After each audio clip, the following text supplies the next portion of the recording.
zasigurno da od svih tema koje smo mi pretresli ova 2 dana, sigurno da je 95% onih koje nas dodatno zbližavaju. Ja mislim da one upravo trebaju da budu fokus našeg djelovanja. A postoji i one gdje nemamo iste stavove. Naravno da je pitanje Kosova jedno od tih.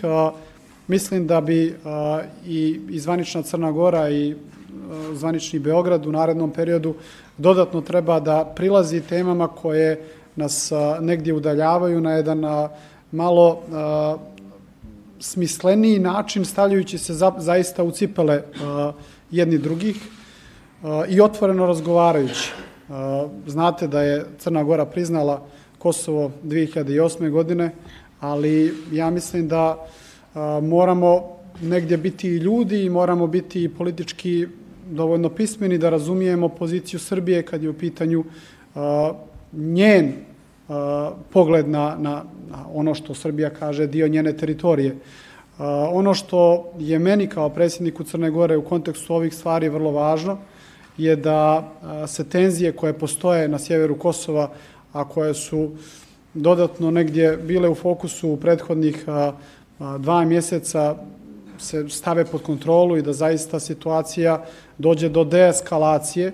Ja mislim da je to prioritet i na Kosovu i prioritet u Srbiji, a sasvim sigurno je i prioritet u Crnoj Gori.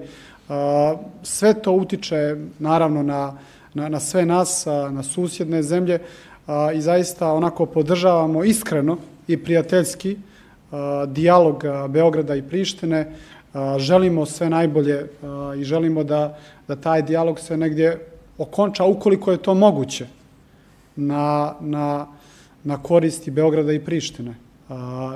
Ja u ovom smislu zaista ne znam šta drugo mogu da kažem bez ovako vrlo iskreno i otvoreno da iskažem svoj stav. Nije sam srećan zbog tenzija i opet apelujem na deeskalaciju. Pozdravljam i napore Beograda da dođe do deeskalacije.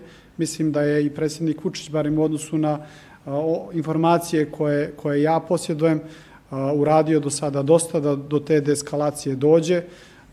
Mislim da za tango je potrebno 2.